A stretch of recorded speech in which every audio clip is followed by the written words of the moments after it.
Hello வணக்கம். இது உங்கள் சிவி சொல்லணும். எப்படி இருக்கீங்க? இப்போ பார்த்தீங்கன்னா ஒரு சம்பவம், சூப்பரான சம்பவம். கம்முனு இந்த மாதிரி வந்து டப்பு டிப்புன்னு ஒரு முடிவு எடுத்தார்னா டப்பா டிப்புன்னு போகும். என்ன முடிவு அப்படின்னு பார்த்தீங்கன்னா, நேற்று நைட்டு விஜய் பார்வதி தனியாக ஒத்த ஆளாக வந்துட்டு அங்கே கிச்சனில் வந்துட்டு வேலை செஞ்சுருக்கும்போது கொஞ்சம் கூட மனசாட்சியே இல்லாமல் அவருக்கு என்ன கொடுக்கப்பட்டிருக்காங்களோ அந்த வேலையை புரிஞ்சிக்காமல் அதை உதாசீனப்படுத்தி வியானா கூட போய் கடலை போட்டுட்டு நைட்டு போய் தூங்க போயிட்டார் எஃப்ஜே. இவங்க வந்து சரி தூங்கினவர் வந்து ஒரு வாட்டி எழுப்பி பார்த்தாங்க. அதுக்கப்புறம் அவர் தூக்கத்தில் வந்தப்போ வந்துட்டு கமருதீன் சரி நீ போட நான் பார்த்துக்கிறேன்னு சொல்லிட்டு அவர் தொலைக்க போகிறாரு. தொலைக்க போகிறதுக்கும் கனி வந்துட்டு நீங்கள் ஏன் தொலைக்கிறீங்க, ஒரு ஸ்டூடெண்ட் எப்படி தொலைக்கலான்னு சொல்லிட்டு அங்கே ஒரு 7:30 கிளப்புறாங்க. உடனே அவர் போகிறாரு. ஃபுல் பாத்திரத்தையும் சரி எஃப்ஜே போய் தூங்க போயிட்டான், திரும்ப அவனுக்கு எதுக்கு வந்து எழுப்பணும்னு சொல்லிட்டு இவங்களே பண்ணுறாங்க. இதான் நடந்துச்சு. இதில் வந்து பண்ணதுக்கப்புறமா இவங்களுக்கு வெரிகோஸ் வெயின்ன்ற காரணத்தினால இவங்க படுத்துட்டு இருக்கும்போது நம்ம இவர் வந்துட்டு கமருதீன் கால் அமுக்கி விட்டுருக்காரு. சரிங்களா? இப்போ என்னன்னா இது நார்மலாக இருந்துச்சுன்னா இதை பற்றி அவனுக்கு யாரும் வாயை திறக்க மாட்டாங்க.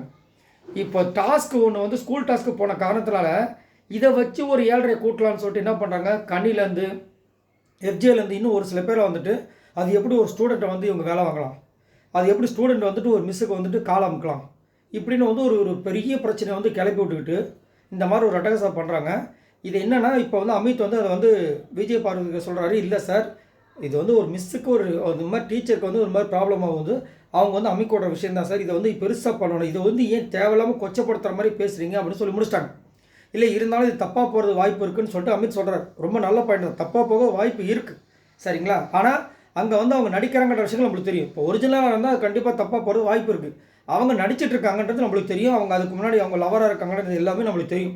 சரிங்களா? இப்போ அமித் வந்து சொல்லிவிட்டு இங்கே வந்து என்ன பண்ணுறாரு, கமருதீன் விட்டு தனியாக சொல்கிறார். கமருதீன் இதை வந்து இனிமேல் பண்ணாதீங்க, தப்பாக போக வாய்ப்பு இருக்குதுன்னு சொன்னோன்னே கமருதீன் என்ன சொல்கிறாருன்னா, இல்லைங்க இப்போ நீங்கள் சொல்லும்போது தான் தப்பாக போக வாய்ப்பு இருக்குது, ஏன்னா அதை வந்து பெருசாக தெரியாது, நம்ம திரும்ப திரும்ப அதை பற்றி பேசும்போது அது வந்துட்டு ஒரு இடத்துல ரெஜிஸ்டர் ஆகும், அதனால் இதை பற்றி பேசணும்னு சொல்லிட்டு இருக்கும்போது ஆரம்பிக்கிறாங்க. இது காலம் கூட்டியா பாத்திரம் தச்சியா அப்படின்னு அவர் டென்ஷன் ஆகிடாது. இந்த பாரு இந்த ஏற்றி வேலை வச்சுக்காதுன்னு சொல்லிட்டு பூச்சி கத்தி விட்டார். உடனே என்ன பண்ண அந்தர்பல்ட் அடிக்கிறாங்க. ஆனால் அரோரா சரியான ஒரு கேடிங்க. உடனே என்ன பண்ணாங்க, இல்லை ஏன் இதில் இன்னும் ஒரு ஹியூமானிட்டி பேசிஸில் தான் இப்போ அதை சொல்ல வந்து நீ வேறு தப்பாக நினைக்காதுன்ட்டாங்க. என்ன ஆட்டம், ஏய் நீ எந்தெந்த நேரத்துக்கு எப்படி எப்படி டைப்பாக மொழியை மாற்றவும் எனக்கு தெரிய மகனேன்னு சொல்கிற பார்த்தீங்கன்னா கவுண்ட் பண்ணி நம்ம செந்தில் பார்த்து அந்த மாதிரி வந்துட்டு உடனே மாற்றிட்டு, இல்லை நான் வந்து சொல்லணும்னு நினச்சேன், முதல்ல வந்து என்ன நீ வந்து பாத்திரம் தொலைக்கிற விஷயமும் காலமுக்கிற விஷயமும் எனக்கு தெரியாதே அப்படின்னாங்க. அவங்க ஷாக்காக வராங்க, என்னடா அது கொஞ்சம் கேப் விட்டு போய் கால் ஆகிக்கிட்டு வந்திருக்கானே அப்படின்ட்டு அவங்களுக்கு ஒரு அவங்களோட பிரச்சனை அவங்களுக்கு. இதில் வந்துட்டு வேறு நீ வந்து பாத்திரம் துளக்கிற விஷயம் எனக்கு தெரியாது முதல்ல சொல்லிட்டாங்க. அதுக்கப்புறம் இல்லை நீயே பாத்திரம் துளக்கும்போது எனக்கு பக்குன்னு ஆயிடுச்சு, ஏன்னா நாங்கள் டாஸ்கில் இருக்கும்போது எந்த வேலையுமே நாங்கள் செய்யலை, டாஸ்க் முடிச்சுட்டு பண்ணலான்னு சொல்லிட்டு நாங்கள் பாத்ரூம் கழுவுற விஷயங்கள்லாம் பண்ணாமல் இருந்தோம். இப்போ நீ இந்த மாதிரி நடுவில் போய் பண்ணவொன்னே எனக்கு பயம் வந்துருச்சு, எங்கே நம்மளை வந்து வேலை செய்ய சொல்லுவாங்களோன்னு. எப்படி இல்லை சூப்பரில், எங்கே நம்மளையும் வேலை செய்ய சொல்லிடுவாங்களோன்னு சொல்லிட்டு அவங்களுக்கு ஒரு பயம் வச்சான். ஆனால் அவங்க வேலை செய்கிறதுல இப்போ பிரச்சனை கிடையாது.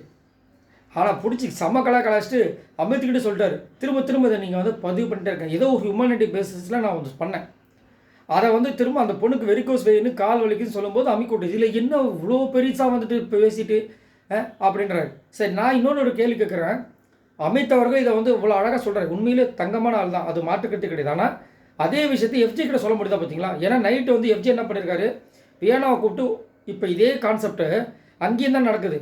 இவர் வார்டன் அசிஸ்டன்ட் வார்டன் ஒரு பொண்ணை தனியாக கூப்பிட்டு அவர் ரூமில் உட்கார வச்சு பேசலாமா?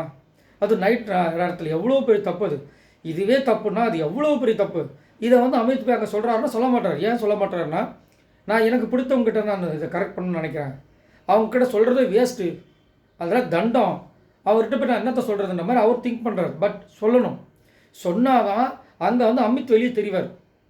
அமித் வந்து இங்கேயே வந்துட்டு எப்போ பார்த்தாலும் விஜய் பார்வதிக்கு மட்டும் அட்வைஸ் சொல்கிறது, அதுக்கப்புறம் கமருதீன் இப்போ சொல்கிறது, அவர் நல்ல எண்ணத்தில் தான் சொல்கிறாரு, நான் இல்லை தப்பே சொல்ல வரல. ஆனால் அதை வந்து நீங்கள் சொல்லும்போது அவருக்கு உரைக்கும். இவங்க என்ன ஆகுதுன்னா இதை பற்றி பேசுகிறவங்க அதை பற்றி பேசாமல் இருக்கிறனால இவர் பண்ணதெல்லாம் சாரின்ற மாதிரி ஒரு பிம்பத்தை கிரியேட் பண்ணி காலையில் ஒரு பைத்தியம் மாதிரி லிட்ரலாக ஒரு பைத்திய சைக்கோ மாதிரி தான் பண்ணிகிட்ருக்காரு. பேச விட மாட்டுறாரு, கத்துறாரு.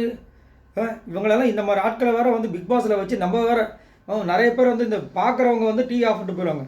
ரிவ்யூ பண்ணுறவங்களோட நிலைமையை பார்த்தீங்களா?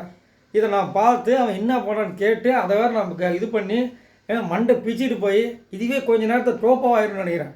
பிச்சு வந்து ஒரு முடியாக போயிட்டு கடைசியில் டோப்பாக தான் வச்சுட்டு நம்மளுக்கு. சரி இதை பற்றி உங்களோட கருத்துக்களை சொல்லுங்கள். அமித் வந்து தங்கமான ஆள், அது மாற்றுக்கட்டு கிடையாது. ஆனால் இங்கே சொல்கிறாரு, எஃப்ஜே கிட்ட சொல்ல மாட்டாரு.